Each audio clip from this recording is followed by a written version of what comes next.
What's going on, guys? Welcome to another episode of Breaking the Base, episode 86, in which we're going to continue on with open discussion. It's me, Narik, it's Ken, and my girl, once again, MademB, is here to just enlighten us all with a great, witty commentary about the many subjects in which we will be covering. Did I do that good? Witty comments. Perfect. All right. Yeah, witty comments. We're railing. All right, we're going to jump back into the conversation of where the current state of the DCEU is at this moment. I wanted to kind of jump around because I didn't want it to be just solely the DC Comics. But I don't know, what's that thing? The segment's titled Wow. DC Status, and we jumped everywhere but DC. Go ahead. I'm sorry about that. Oh, no. We were having fun. It's our show. We can do what we want. That's just how it works. I do want to talk about the Bad Boys 3. But let's go ahead and since we talked about Wonder Woman, Black Adam, Aquaman, we still have to cover Batman. We still have to cover the Flashpoint, Cyborg, Green Lantern, Justice League Dark, Flashpoint, and Batgirl. Okay, I'm going to go ahead and let Ken take it away. Oh, no, it's so much fun. We got all kind of movies coming out. Let's see. Cyborg, standalone movie, as we were talking about last hour. We were going to see Justice League, but then we're still going to get some of these side shows. So we're getting Cyborg. And there's not a whole lot more on it, right? I mean, really, honestly, it's supposed to be a standalone movie. There was rumor having the Flash involved in it. But we're looking at 2020. I mean, we're looking at a few years away. So I don't think there's that much. We'll see more of what to expect in Justice League, because Cyborg is one of our main players in there. So I'm not going to harp too much on Cyborg. I'm very excited to see that they're bringing a live action version. I love the animated series that's on Cartoon Network. I love the heck out of that. So, but he's more humorous. He's not as serious as, I expect Cyborg to be, but maybe they can make him kind of like that character. It would be kind of interesting. Maybe. But I still don't see how they can make a Cyborg movie, because Cyborg doesn't really have like a rogues gallery. He doesn't really have like grandiose adventures by himself. Well, there was a standalone Cyborg comic series for a little while, very short period of time. Most of the time you've seen Cyborg, he's with Teen Titans or Young Justice or Justice League. He's never been a solo character. Flash, we've seen an independent series. We see the independent series in CW. But Cyborg is kind of like, okay. And I have never really considered Cyborg one of the original Justice League either. When I watched Justice League as a kid, you had Superman, Batman, Wonder Woman, the original 3, Green Lantern, Martian Manhunter, Green Arrow, and who else am I missing? Did you count Robin? No, Robin was... I didn't see him a lot. It was always Batman, not so much Batman and Robin. They had the side series Batman and Robin, but when you talk the original Justice League, it was always just Batman, Wonder Woman, Superman, our core 3 people, which we've started out in the movies already as the core 3. But then, they had the Green Lantern, Martian Manhunter, Green Arrow, Aquaman, were all these extra supporting characters that came in, and they had their own, their own little things going on. But Cyborg really did not come in until probably the late 90s or so. Maybe even later than that. And like I say, there was a standalone comic for a little while, and it just kind of, just went away. Yeah. But with the animated series, they brought Cyborg in there, and he's funny. I like the character in the animated series. So I'm kind of in the air about how they're gonna, bring Cyborg to life in the Justice League. How do they do Aquaman's suit? He's like a water creature. Oh, it's kind of painted on. It's more armored. Yeah, they're actually, the Atlanteans had armor, so. But their armor is like, how a fish's scales is? That's kind of how like their armor is. So he's like a fish out of water. No, he can breathe and stuff in water. I know he can breathe underwater. No, like he can walk around like a regular person. Yeah, he's not he's not at his premium best outside of the water, although he can walk around. Okay, what's good about him that he has his own story, that he gets his own story? What's good? What makes him like good to be in the category of like Wonder Woman, Superman, and stuff like that? I'll go ahead and let me chime in right quick, but I'm gonna go ahead and let Ken fully answer it because he knows a little bit more. Aquaman actually has a really good story, especially him being the king of Atlantis, as well as all the little stories that's going on with him trying to defend people that defend his throne, as well as his people from people that's trying to destroy Atlantis or are trying to dethrone him, and how he has to negotiate, with Atlantis as well as like the surface world, because how they deal with the surface world is kind of how like Themyscira was. Nobody from the outside needs to. We don't interfere. Yeah, we don't mess with them. We don't deal with them. We don't want to talk to them. And but I'm gonna let Ken finish. I just want to throw that little introduction. That's really kind of what it boils down to. Is everybody kind of like the mystique of Atlantis? The lost city, technology, what's going on, and you always have the storyline of one having to rule Atlantis, two, now that you've kind of been exposed to the outside world, interacting with the outside world where Atlantis has been isolated for over 1,000 years or whatever it was. But see, now they're kind of throwing a little bit story in there because, and what we're going to see in Justice League is you're going to see the humans, the Atlanteans, and the Amazons get together in the past, way past, to get these mother boxes away from Steppenwolf. And that's probably one of the very first times and only times that all of them got together and did their thing, and then they kind of all went away, and over time they just kind of forgot about each other. I mean, the Themyscirans are doing their thing. The Amazons have their own priorities amongst themselves to keeping their peace. The humans have just moved on and evolved and taken over the whole planet and being wasteful, and the Atlanteans have just been kind of hidden away and forgotten about. They're creatures of myth. So it's kind of getting his own separate movies. You're going to find out what's been going on with Atlantis. You'll get background to Atlantis, why it is the way it is. And then, of course, we have their nemesis. I think Black Manus is supposed to be part of the movie, which is a really cool character. Yeah. You've got self-proclaimed King of the Seas. I can't think of what his name is off the top of my head right now, but there's always been a battle, a continuous. It's just like watching Game of Thrones. Yeah. You're always going to have somebody fighting for the throne. Everybody not going to agree with his. They've isolated themselves for so long, and now they're being involved in the human world. Why? We just need to stay about our business, and don't worry about them. They're crazy. But Ocean Master. Yeah, that's one of the bad guys. Are supposed to be the new bad guys. Is that his actual brother or his half brother or something like that? I think it's actually a half brother, if I remember correctly. Yeah. He thinks he's entitled and that's his half brother. Like Ocean Master tries to dethrone him to take over Atlantis. Okay. Aquaman's got a. No, I was gonna say you had such a bad rap with if you ever watch Robot Chicken or any of the other people, they're always ragging on Aquaman and the all these sci TV series, and it's kind of great to actually get later in the Aquaman history, Aquaman becomes something bigger, better, badder. He loses his hand in a struggle.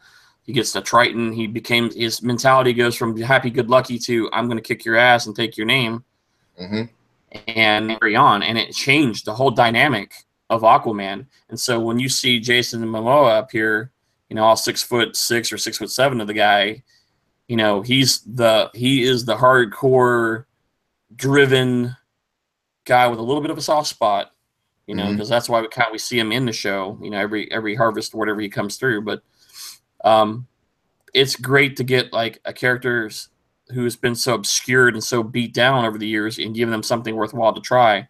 And just like Marvel, they did a lot of the independent guys before they had their Avengers series. We're getting a few independent people in the DC universe. We're getting a team movie. And then after the team movie, you're going to get Flash, Cyborg, Green Lantern, the rest of the team members, not the primary team members, but the rest of the side ones. So, you know, it's kind of nice to see that they're doing it. And I think that's why you're getting some kick back into these obscure characters been trashed for those years. You're getting some strength back in those characters. So it should be interesting. It should be fun. I'm very excited to see it. And the filmography looks great, phenomenal of what they've been doing and playing around with, you know, given that world of Atlantis. You know, what has Atlantis become? You know, a lot of the books, Atlanteans can breathe underwater, but their cities are air. You know, are they going to have a solid water kingdom where everything's just water and they're under the water all the time? Yeah. You know, there's a lot of play here. So very, very interested to see what happens. All right. We're going to jump around right quick because I want to keep. Jump. Bad Boys 3. I want to get y'all thoughts on it. Do we need one, or what's going on with Bad Boys 3? Because I want to see them go one last ride. With what kind of bad guy? I want to see a witty bad guy that talks just as much crap as they do. That would be interesting. It says Martin Lawrence doesn't think Bad Boys 3 will happen.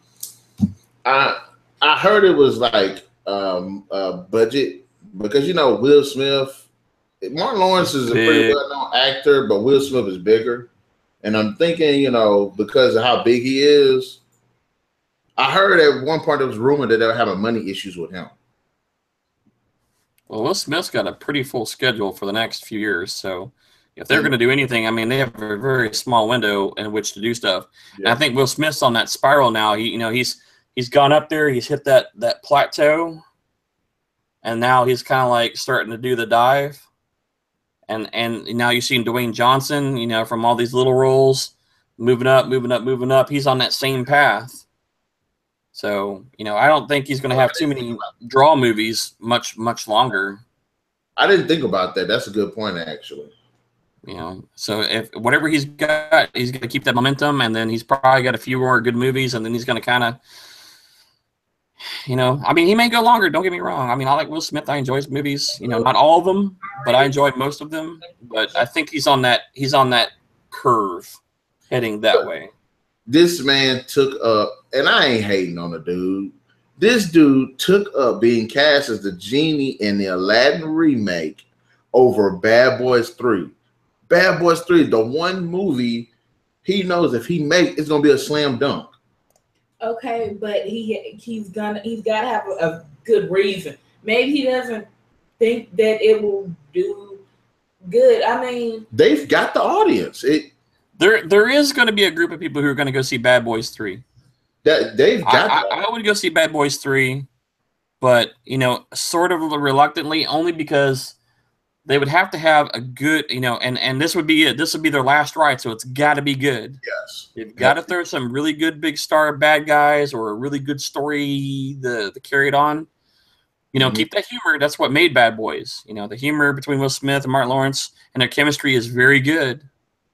But you're going to have some real edgy stuff, and you're going to have a very good bad guy story in this case to make that movie solid. Particularly that bad guy. Yeah, the bad guy, if they had a guy who was just like them, smart ass, you know, kind of, you know, clever, but, you know, that style, that would be a good rap for them. But like I say, they have a very short period of time to do it. Yeah. You know, and I think that's because, like I say, the draw of Will Smith is fading. You know. And like, okay, him being Deadshot in Suicide Squad, fine. If that was the reason why he couldn't make the movie, okay, fine, I get it. It was pretty good. I like that. He took a leap of, you know, he took a pretty good leap of faith, and for the most part, he did a pretty good Deadshot. It paid well for him, and it gives him another future. It gives him at least another side movie. Yeah, but come on, Genie put that over Bad Boys 3. Will Smith, this is your legacy, bro. Oh yeah, but he's trying to tap into that Robin Williams legacy. That's what that is. Every actor who has that series, they like Sylvester Stallone, known for Rambo and Rocky. And Expendables now at this point. Yeah. Arnold Schwarzenegger, Terminator. What was the other one? Conan, Commando. Like if you have a series if you're gonna build your career up over something and you start off with that series, keep that series going if you can. Well, you have to think that's the only series that he's done, except for, well, technically, I guess speaking, yeah, Bad Boys would be the only series movie he's done. And he's not tied into any other movie series except as playing Deadshot. He needs to make that third. Come on, Will Smith. I don't know about the him being cast as the genie.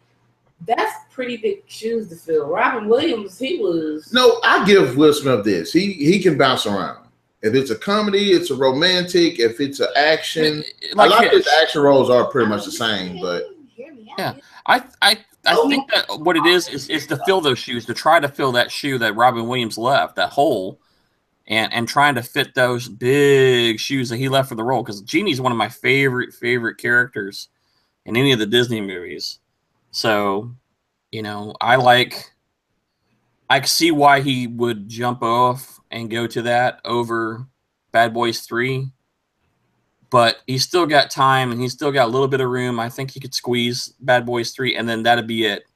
Or even a Hancock 2 would be great. That's another one, which I heard that they were scheduled to make on one. You know, I would like to see a second. I want to see more of his past. That's what I want to see in Hancock. The story and then it got my attention, you know, and it was funny and some of the stuff that was going on in the movie. But I want to go back on that one. Do a prequel to Hancock. That's what I like to see. What do you want to add to that? Nothing. Okay, good. Push me up against the wall. Good. Watch. What we was watching with that one was talking about Kylie Jenner, Bruce Jenner, and he kept doing like this with the skin. Let me stop. Anyways, we're gonna jump back over to the DC. I just wanted to throw something in there, shake it up a little bit. Flashpoint, or in fact, the Batman movie that they were having, that they're saying that it might not go through. It may not be with Ben Affleck. I don't get that. I wanted to say Ben Asscrack, but I don't understand. Did I say that? I don't understand that. Like, what's the problem? How many Batman movies are out there? 10.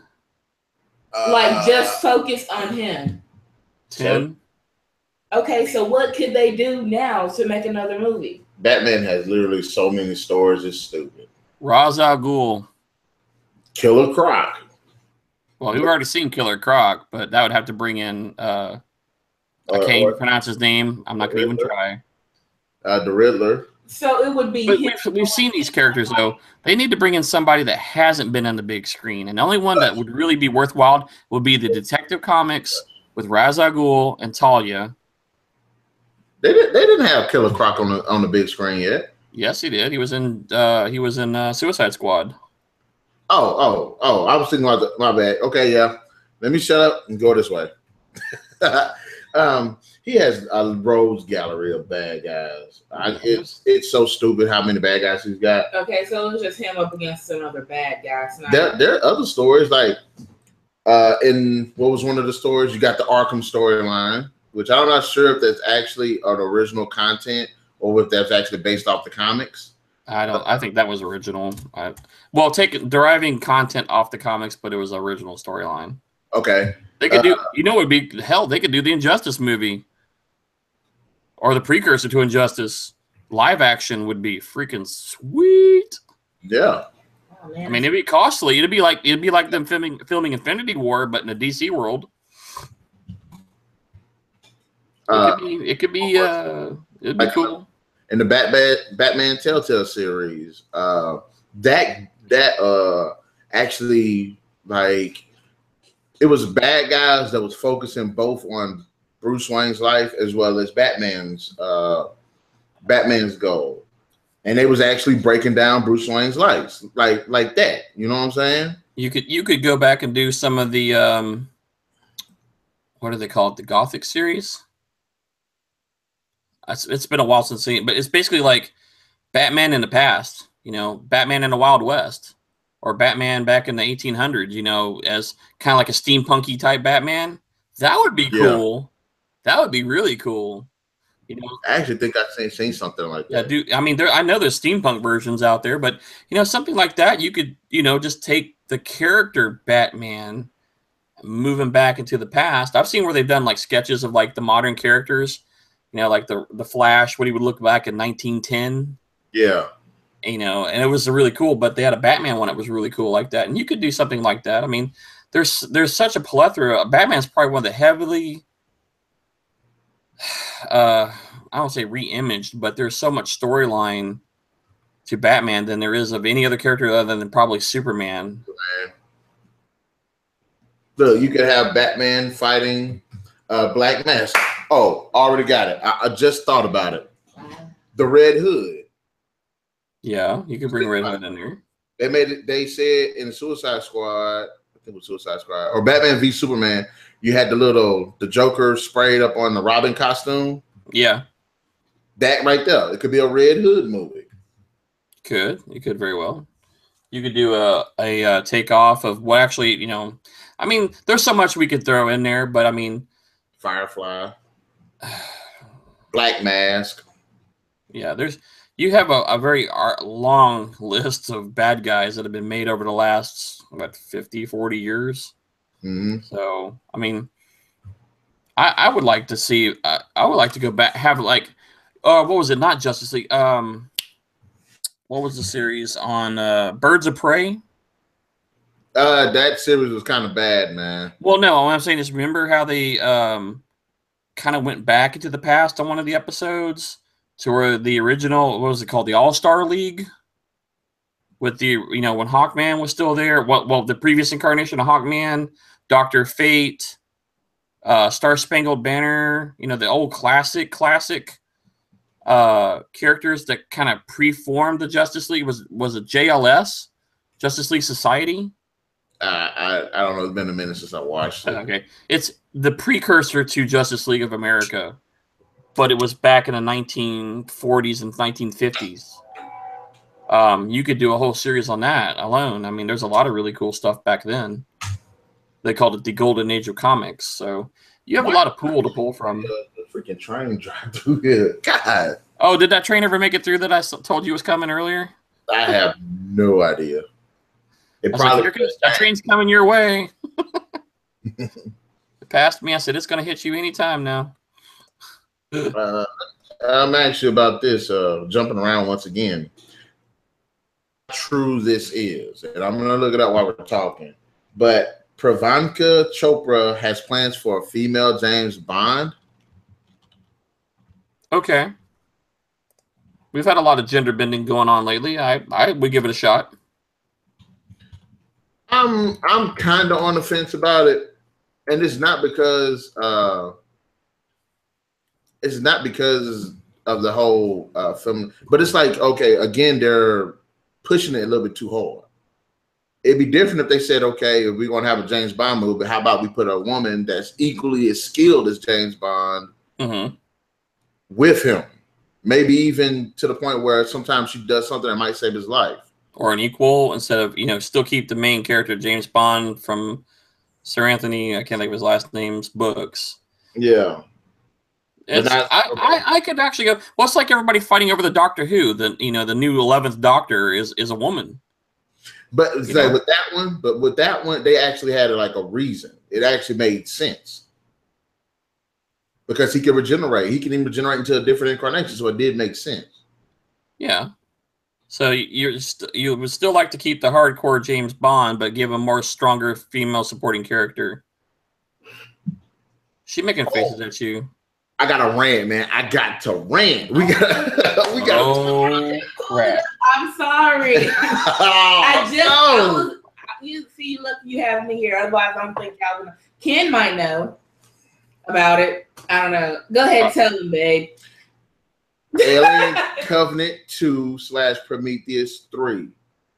I wish that the people that made Alien Covenant I wish that their houses collapsed while they were on vacation with nobody in it, so that way they learn Alien Covenant 3 and Prometheus 4. This has got to be another video. It's so many it's so many sequels that y'all don't even know about. There is no reason for there to be an Alien Covenant anything at this point. Alien Covenant was terrible. The person that came up with the idea for that movie should be bludgeoned with this microphone. A franchise, you know, like Planet of the Apes. No. I feel like crying. No. It says no. Hush. Can I read it? No. It says no. I thought we were an open show around here. Okay. Except for Highlander 2, we cannot discuss that one. So don't read it yet. No, go ahead. Go ahead. Yeah. I'm sorry. It says the whole point of it is to explain the Alien franchise and to explain the how and why of the creation of the alien itself. I thought that's what Alien Covenant was supposed to do. Yeah, I'm pretty sure that was the whole thing and premise of that movie, was to determine. I mean, granted that there was one piece missing, but if you read the outtakes and a lot of the synopsis, you know, David basically had found, I guess, what was the original egg and took that information and then used it to create the xenomorph. What was the protomorphs? For what we saw in that movie, he didn't find anything. No, that is it. Well, he did find it, and he just went about perfecting it or carrying it on. That's why he used Dr. Shaw on her body, because he said that the goo itself was like a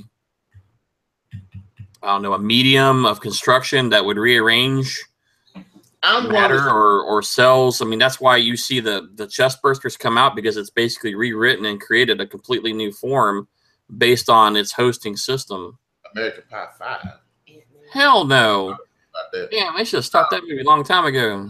We're going to come back and we're going to definitely talk about that. We got to talk about that. But this is what they should have did with the movie. And it would have made the whole process of him creating the creatures a hell of a lot better. Okay, when they get down on the planet, you get to see the neomorph things, right? Yes. Okay, it would have made more sense for him to genetically alter the neomorph forms, and that way it would eventually evolve to the xenomorph. Well, I think he actually created the neomorphs. Oh, they were inhabitant of the planet already. Yeah, they were like these spores that got in this guy, one guy's ear and got this one guy's nose. Yeah. And that's how they were created. But I was like, well, see, that was all because of black goo. He had been experimenting on the whole planet with the black goo on all kind of different life there. That's why there was nothing left. But you think about, but look what it came from. It came from a bunch of plant, like whatever. It was like an egg sac. Something. It was like a spore, like a mushroom spore. And that's what I'm like. Okay, so it was the spore that got it up the nose, and from then it formed inside them, and it burst out as a neomorph. As the thing that covers the. No, facehugger was something. The facehugger was a result of the same experiment, but with Dr. Shaw's, some of Dr. Shaw's reproductive systems is what created the facehuggers. Why? I don't care. They made it too broad. They said this guy experimented with the ooze, unleashed it into the world, and now you got all of these different variations of morphs. And you got one neomorph came from a plant, and then you had something that looks almost exactly the same shape that came out of a freaking egg. That was two different things. I'm like, that doesn't make any sense. I don't know what planet it is. What planet is there? Are they planet L475 or L477? Okay, so they have plants like that all over their planet. So what was different about that type of plant that made all of that? I don't think it was. From what I was reading about the story, was basically that David had been experimenting on all types of plant life. The goo is a carrier, a catalyst to create or recreate. It's kind of like I don't even know how. There was a term that they used. Basically, it was a foundation, and then you can make it do what you want it to do. And so he had basically been taking the goo and experimenting on everything around. Now we know that from watching the Alien movies, the later movies, and the Alien versus Predator and all, we know that basically a face hugger that we know of implants an egg into a host, and that egg takes the likeness or form of whatever it comes into. You know, if it's a human, it's a bipedal. It was like a dog, it looks like a dog. It just uses the same code of the xenomorph, but it uses the host's setup.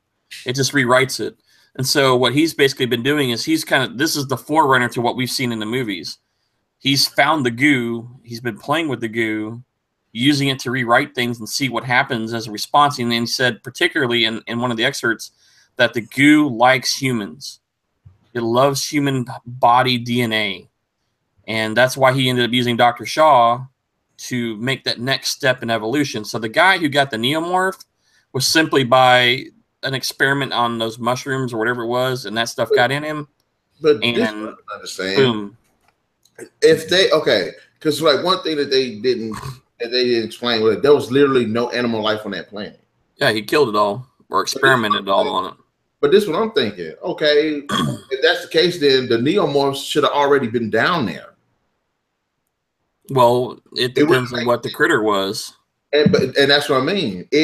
Them having the neomorphs messed up how he created the xenomorphs. But didn't you see the lab that he had where he had all the experiments and all the weird crap and stuff in there? Or is that only on the outtakes? But that's what I'm saying. It's like, even if he did do all of that, there would still be animals. If he did all these experiments, there would still be like those mutations running around. Possibly, unless he killed them to study them. But that's what I'm saying. It's like, okay, well, the neomorphs should have just been down there already. Well, the fact that they introduced the little spore things.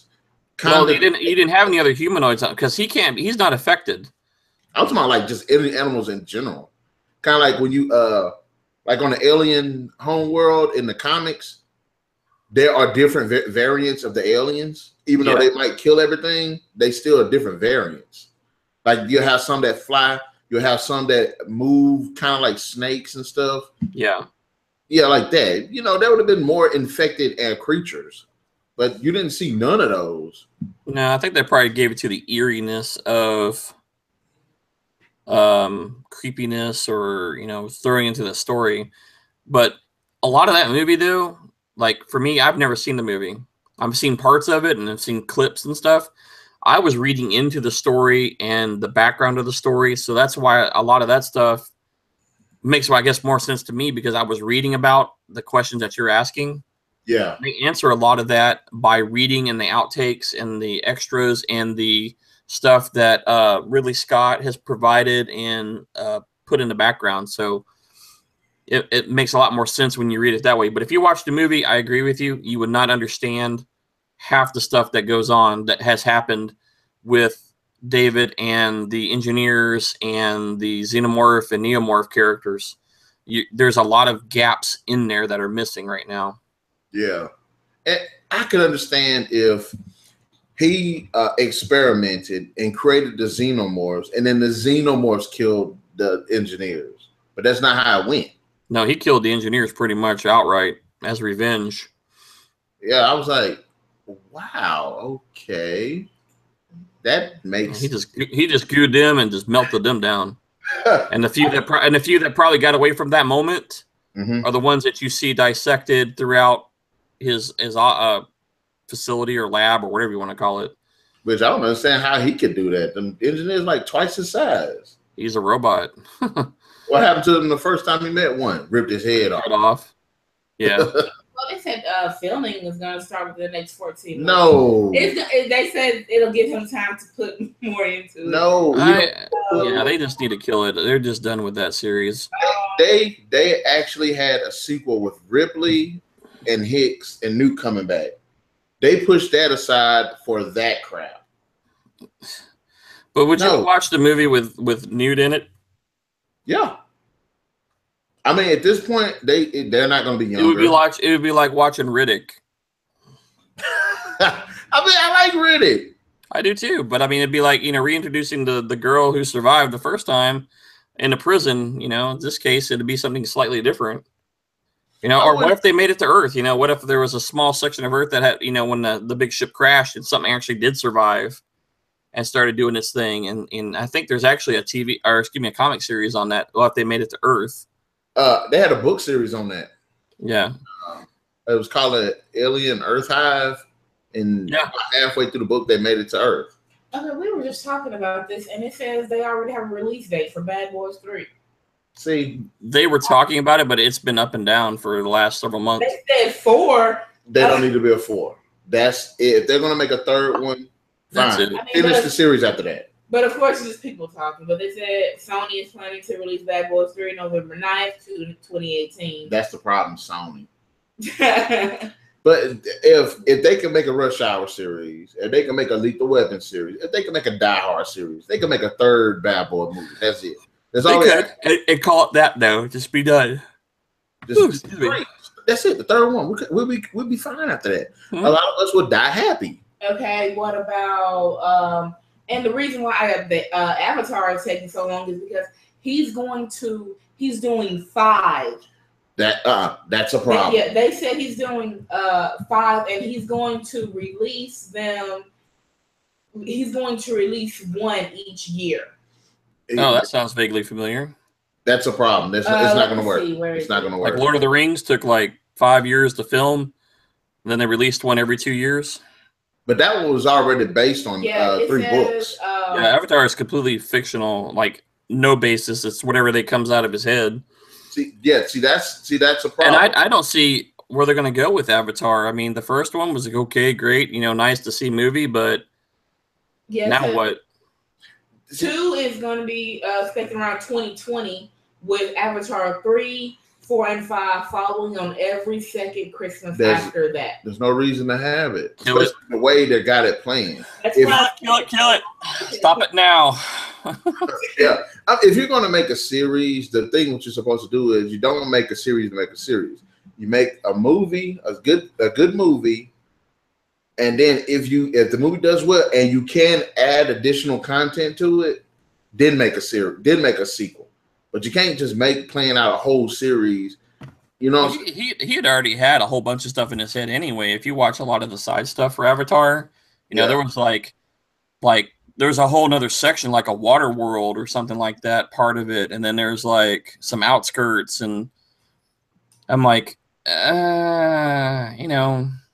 it was a good movie. Don't get me wrong. Yeah. But, it's kind of tagging right along with the rest of it. And they're talking about bringing the bad guy back in the next 4 movies too.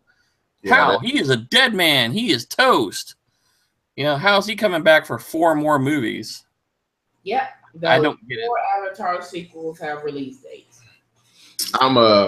Mr. Cameron, you need to think. Yeah. You ruined the Alien series. Don't ruin Avatar 2. Let's not do that. I'm sorry, I didn't mean to ruin it. That was Ridley Scott. He ruined it. And he created it. Blade Runner's coming soon, too. Speaking of Ridley Scott. I want to see that. And I need to go back and rewatch the first one because I didn't really like the first one. I'm going to give it another chance. Yeah, it's one of those. It's kind of like watching. Have you ever watched Dune? Yeah. And did you feel completely lost watching Dune? Kind of, but I thought it was still an interesting movie. Yeah, there was a lot of stuff that you didn't know unless you read the books. It makes more sense. The spice. The worms. The thumpers.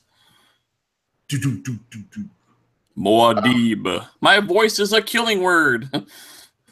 Yeah. Basically, they already have the stories. It's just you just got to film it and put it all together. And 5 of them. My goodness. That's a lot of processing power for a movie. And the budget for all that and because Avatar that's gonna be like $1 billion. That's how much they made, though. Yeah, I mean, it did break the world record and all that. Yeah, I think he did. I think he did for at least one of the categories. It got beat by The Force Awakens. Yes. And the next movie coming soon to a theater near you on December 8th. Dun, dun, dun, dun. The Last Jedi? I almost said The Last Night. This ain't Batman. There are tons of sequels y'all might not believe, but we'll save them for the next time. Oh, throw another one out there. I want to scream at a moment. Find Okay. a good one. Okay, no, I'm not. Okay, I'll look for one. I'll let him see it though. He might rant. Let me see. And let me catch you on the street. Let's see. What about y'all know about Beetlejuice 2? Yes. I've seen the first one, and I don't know about a Beetlejuice 2. Okay, Beverly Hills Cop 4. No. Stop. I kind of do want to see that. I kind of do. No. I think that movie came and went and is done. I'm honest. I do want to see a Beverly Hills Cop. If they did it, they would have to do a reboot. Don't make a fourth one. Just do a reboot. I can get behind that too. And you know who would be the reboot guy? Michael J. Jordan. I mean Michael Jordan. Michael B. Jordan. Why say J? No, it'd be Kevin Hart. No. It would be Kevin Hart. Would be the new Eddie Murphy. Pretty cool. If it was a reboot, Eddie Murphy would be the sergeant guy. Yeah, the old. That'd be a good cameo to throw in there. Yeah, that'd be a pretty cool cameo too. Let's see. Well, Chucky 7, y'all. We know about that, right? Stop. The Cult of Chucky. Yeah, we know about that. Yeah, That's terrible. They just need to kill that movie a long time ago. We'll do more sequel ideas. I'm gonna let Ken finish off with the Cult of Chucky, and we'll make another video with the sequels and stuff. But yeah, I got y'all blood boiling. Yes, the Cult of Chucky. I'm gonna let Ken go ahead, man. Go ahead and give me your thoughts on it. No, I just lost it after the second movie. I could care less because the original movie great, the second one okay, and then they just went to stupid mode. They were trying to pull in as much money as they could, and it's just kind of like they're doing with that Annabelle series right now. Mm-hmm. You know, there's like Annabelle 3 they're talking about doing now. So it's like Jesus, you know. It should be. The story was great. It was original. It was different. And that's what the shock value was. And the second one, you know, let's still ride that train and we'll, you know, take it to the second one. But after that, what it was is, you know, they could do the cult movies. That's what everybody was doing. They were riding on the underground people who like that movie. And that's all they're doing is milking those people right now because this quality of story just went straight down the toilet. Yeah, it went straight to hell in the handbag. It should go straight to DVD. No, even better, straight to VHS for those who don't know what that is. It shouldn't go to that. Oh, yeah, it should go right to VHS. It should be straight to ... Yeah. That's it for the Chucky series. It'd probably be good if they take it seriously. Well, that's the thing. That it's the first one was a horror movie. There was no humor in it. I mean, the character had his moments, but from 3 and on was all that really dark humor is what they carried on. And that's what people latched onto was the Chucky dark humor and the Bride of Chucky, you know, all that same era. That's what they were staying on. He still had the horror factor in it, but everybody was just latched onto that dark humor. And that's what they were riding on. Mm-hmm. And for me, I mean, 1, yeah, it was kind of scary. 2, 3, okay, we're done with it. I'm over it. You know, it's only for those hardcore people who like that series. And it's just like Nightmare on Elm Street, you know. Perfect example. Yeah, oh no, I'm sorry. Let's do one better than that. Let's do Friday the 13th. You know, that might be one of the sequels up and coming next. You know, Friday the 13th, they just kept having the same. Yeah, they started getting like this dark humor and these gimmicks, and it just kept being repetitive. Almost every story. You know, Freddy versus Jason. You know, the two big powerhouse series is that was pretty cool. But we got to leave it here because we are past that mark. But we got a ton of other stuff we can talk about. And also, you know what? We might actually do like a best and worst upcoming sequels or something like that. Go ahead and we should just do a whole sequel show. Just have MademB run over, get 10 titles. Yeah, sequels. See, and just go through and tear them apart. All right, then y'all heard that, guys. We got a lot of things planned for our next video. Whether we shoot another one tonight, nah, but next week we're gonna be jumping. We're gonna be fleshing out a lot of great content. Thank you guys, and if you enjoyed our video, hit the like, share, subscribe, and that notification button to get the best of what's going on here on the Narik Chase channel. I would like to thank Ken and MademB for joining me once again and making this video awesome, because without them, it'd be just me talking to this camera, looking like a dork. But I'm here in spirit. But thank you guys once again, and until the next video, guys, we're out. Later.